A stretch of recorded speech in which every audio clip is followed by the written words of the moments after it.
Olá, seja bem-vinda, bem-vindo ao nosso blog O Espírito de São Francisco de Assis nas Fontes Franciscanas. Paz e bem. Este é o 108º encontro deste blog. Nós estamos comentando as admoestações de São Francisco de Assis. Este encontro, vamos dar a ele o seguinte título: A boa fala das palavras e a boa fala das obras. Vou ler o texto das admoestações de São Francisco, conforme a tradução das Fontes Franciscanas da editora Mensageiro. Bem-aventurado o servo que, quando fala, não revela tudo o que é seu em vista de recompensa, nem é precipitado no falar, mas provê sabiamente o que deve falar e responder. Ai do religioso que não retém no seu coração os bens que o Senhor lhe revela, e não os manifesta aos outros pelas obras, mas quer mostrá-los aos homens, mais por palavras e em vista de recompensa. Ele mesmo se recompensa, e os ouvintes pouco fruto colhem. Vamos para o primeiro ponto da reflexão de hoje. Lembrando que uma reflexão sobre essa admoestação já foi feita no encontro passado, onde lemos o texto escrito pelo Frei Dorvalino. Primeiro ponto da reflexão de hoje: o nexo entre vazio e loquaz. O título desta admoestação 21 é Do religioso vazio e loquaz. Nisso, o religioso, isto é, aquele que por ofício ou profissão é chamado a testemunhar o absoluto de Deus na vida humana e que na Igreja é chamado a ser a memória da essência do ser cristão, ou seja, o seguimento de Jesus Cristo, o ser discípulo dele, a vida evangélica, é qualificado como vazio e loquaz. Esta qualificação é, na verdade, uma desqualificação. Em questão está, pois, uma identidade humana desqualificada, desvirtuada, deformada, desnaturada, isto é, carente, privada de ser, de vida, de vigor essencial. No título, a palavra vazio traduz o adjetivo latino inanis. Este, por sua vez, significa inane, vazio, oco. Daí, em sentido figurado, vão, sem realidade, sem consistência, sem vigor, sem viço e sem vida, fútil, inútil. Além disso, em terceiro lugar, inanis veio a significar também orgulhoso, presunçoso. E, por fim, tomou a significação de leviano, sem reflexão.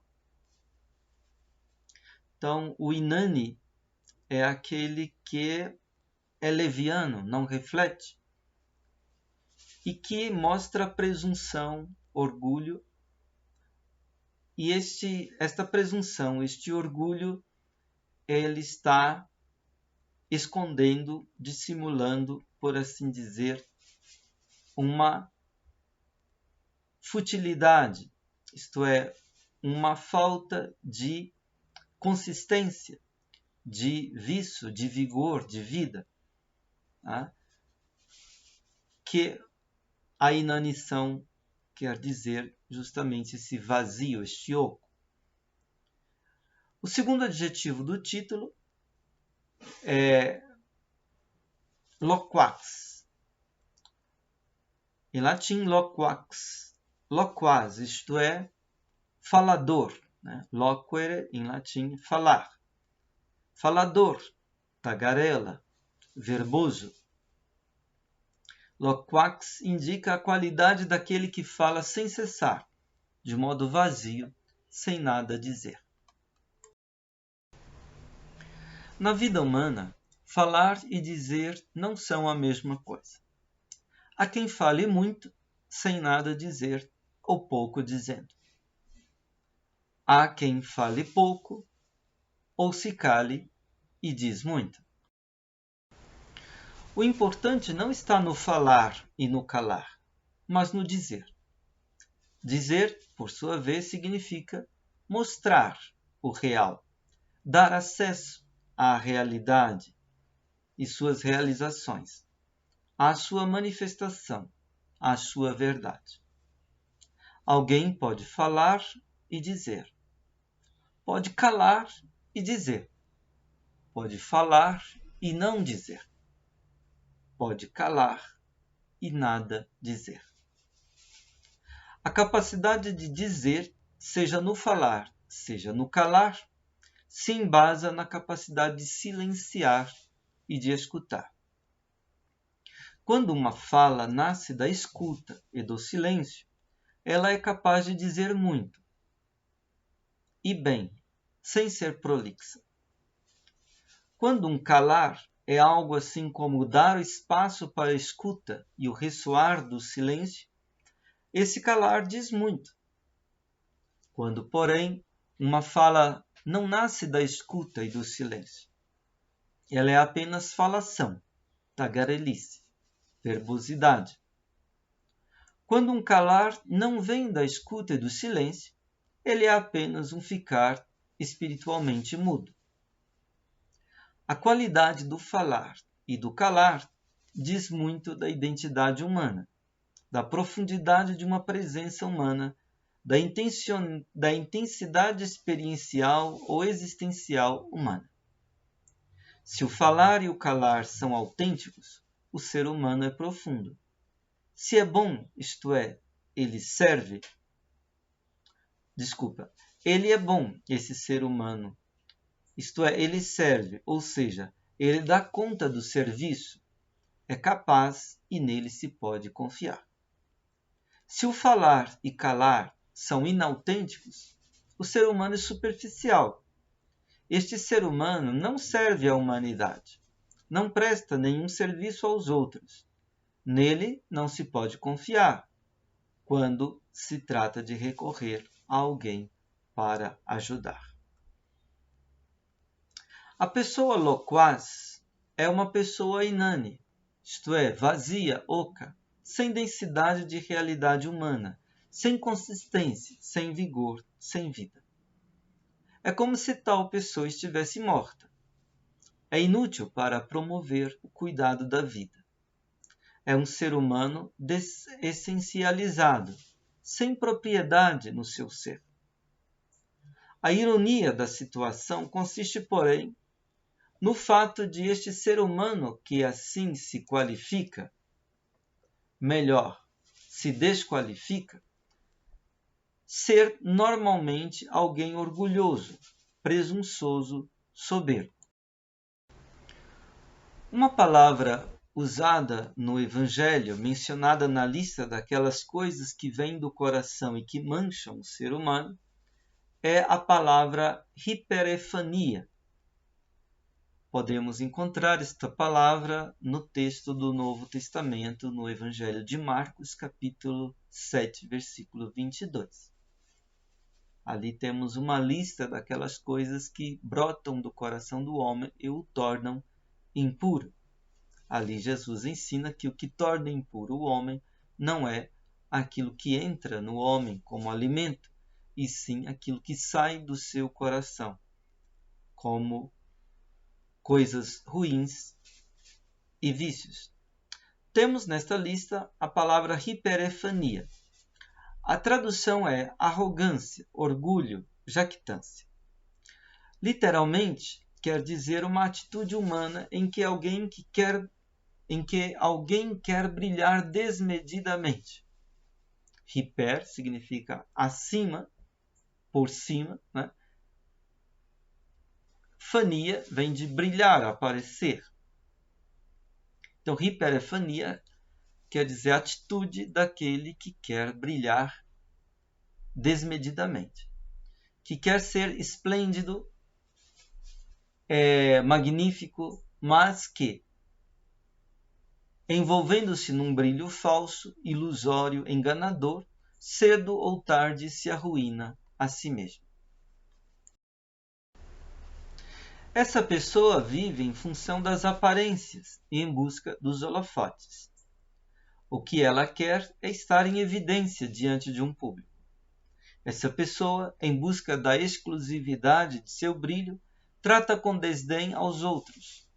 Tem inveja e ciúme do brilhar dos outros.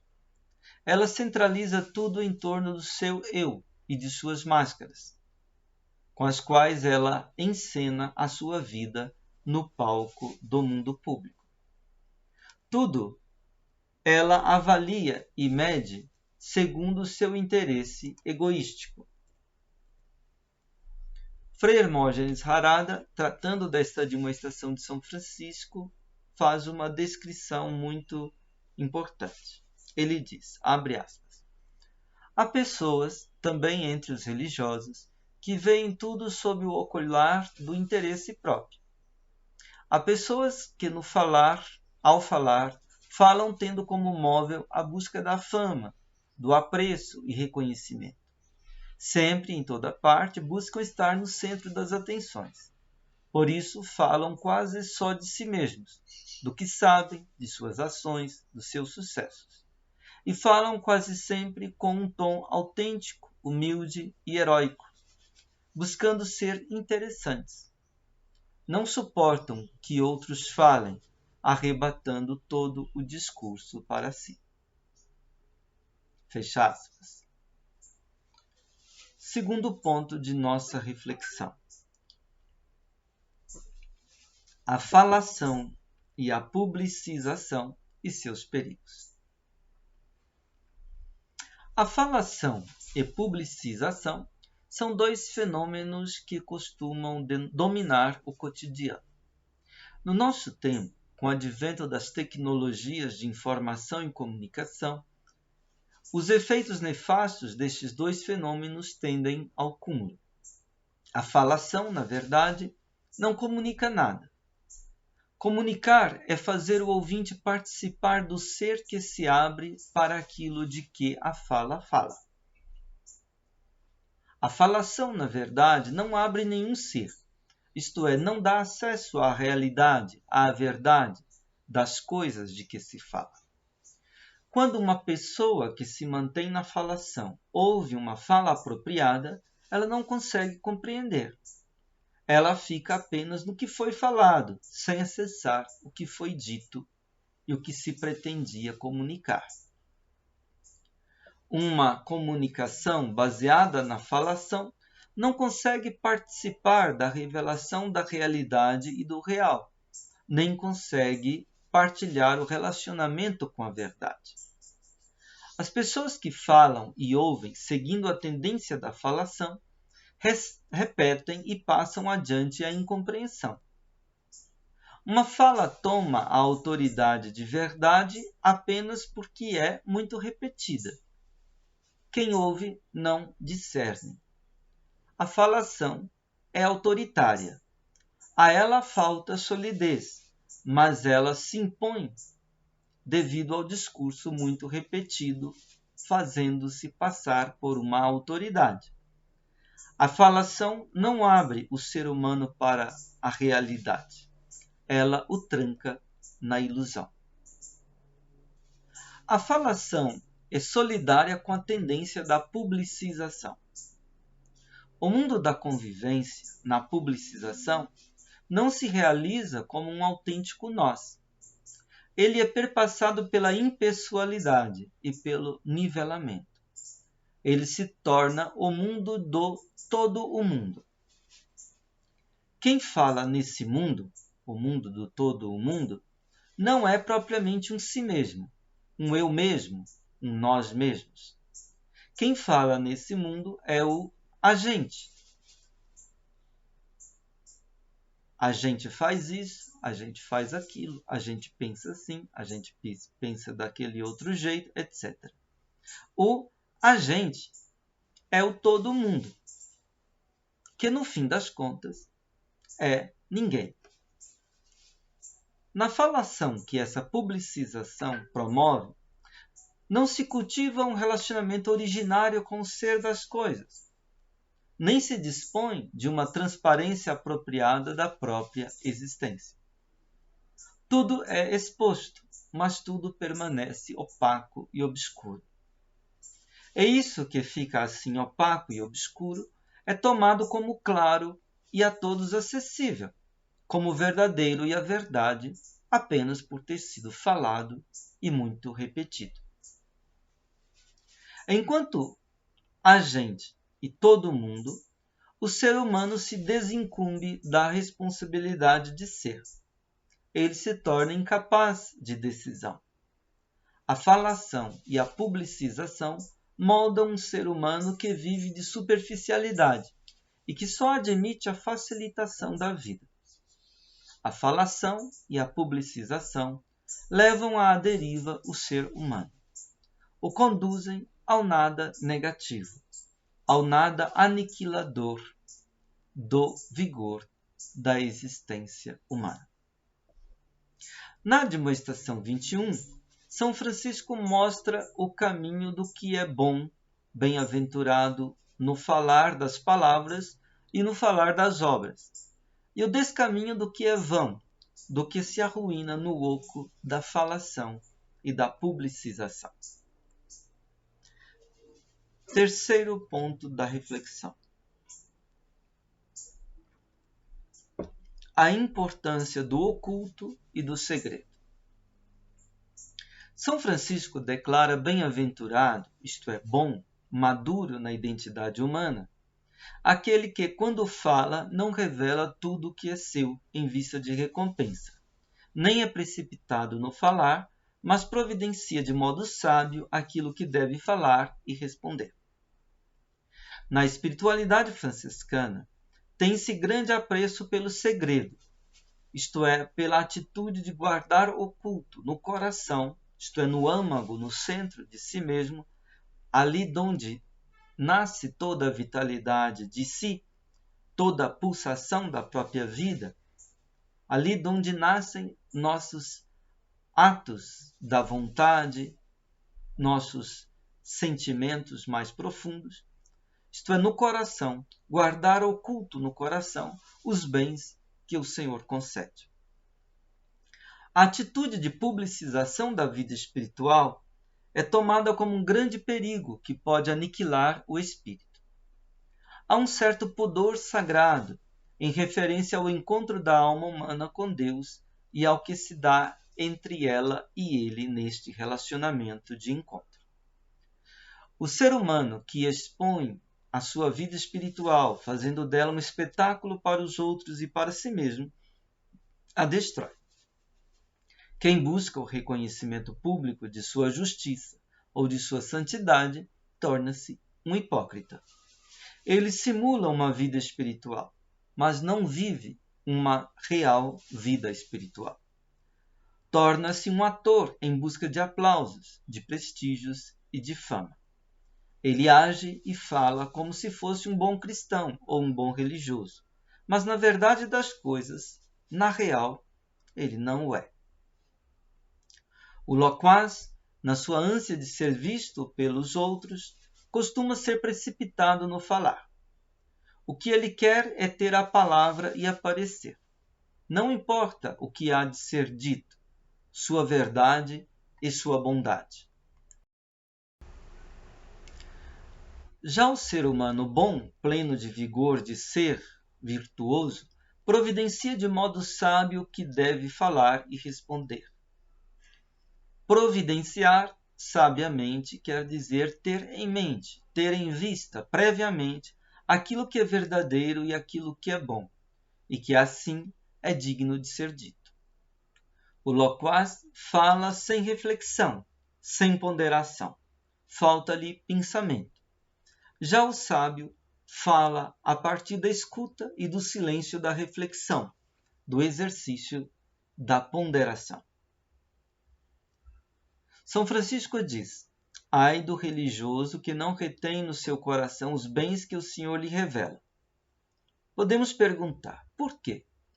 Certamente porque, ao querer gabar-se, contar vantagem desses bens que são dons, dádivas do Senhor, ele pretende roubar de Deus o seu brilho e atribuí-lo para si mesmo.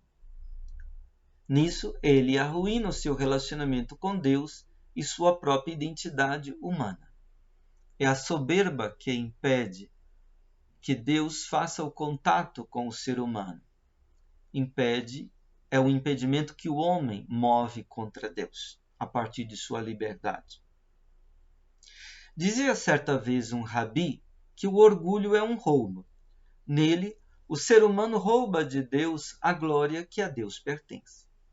Ele rouba essa glória e a atribui a si mesmo, como propriedade sua.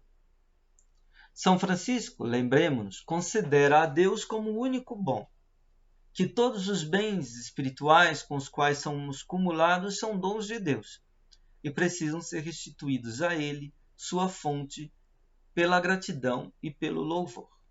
Não só os bens espirituais, mas todos os bens. O que é nosso realmente é somente o nada de nosso pecado, no entendimento de São Francisco. Por isso, os bens que o Senhor nos concede devem ficar ocultos no coração, isto é, no âmago, na interioridade de nós mesmos. O ser humano, que quer ser espiritual, não deve querer expô-los, nem sob pretexto de dar testemunho. É que o Senhor pode desocultá-los, manifestá-los quando Ele bem quiser, a quem Ele bem quiser. Aliás, este foi o comportamento do próprio São Francisco em relação aos seus estigmas. Ele os ocultou e deixou que o Senhor os revelasse a quem ele quisesse. Hoje, num mundo em que reina a publicização, nos falta a compreensão da importância do oculto, do segredo. Falta-nos o pudor do sagrado. Também o sagrado foi sequestrado e tornado objeto de espetáculo. E isso arruína a religião. O afã da autopromoção e da vaidade cria cristãos, religiosos, ministros, sacerdotes e pastores de igreja, atores de um espetáculo que os arruína e que arruína a própria igreja e a sociedade. Espetaculização e mercantilização da fé é uma grande ameaça numa religião voltada para a falação e para a publicização. Ela cria um novo tipo de farisaísmo, isto é, de piedosos ou pretensos piedosos que fazem da vida religiosa um espetáculo para si mesmos e para os outros. Quarto ponto da nossa reflexão: a importância da fala das obras. Para São Francisco, os bens do Senhor, suas dádivas aos seus amigos, devem ser manifestados não por palavras pronunciadas em vista de recompensa, mas devem ser mostradas na gratuidade das obras. Vamos retomar nesse sentido a famosa passagem do Sermão de Santo Antônio, que diz: quem está repleto do Espírito Santo fala várias línguas. As várias línguas são os vários testemunhos sobre Cristo, a saber, a humildade, a pobreza, a paciência e a obediência. Falamos estas línguas quando os outros as veem em nós mesmos. A palavra é viva quando são as obras que falam. Cessem, portanto, os discursos e falem as obras. Estamos saturados de palavras, mas vazios de obras. Por este motivo, o Senhor nos amaldiçoa, como amaldiçoou a figueira em que não encontrara frutos, mas apenas folhas. Diz São Gregório: há uma lei para o pregador, que faça o que prega. Em vão pregará o conhecimento da lei quem destrói a doutrina por suas obras. Até aqui é uma citação de um sermão de Santo Antônio, sermão este dito numa festa de Pentecostes.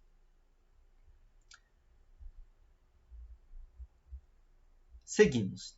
Assim, as obras falam. Elas falam na medida em que mostram. Elas dizem algo, mostrando.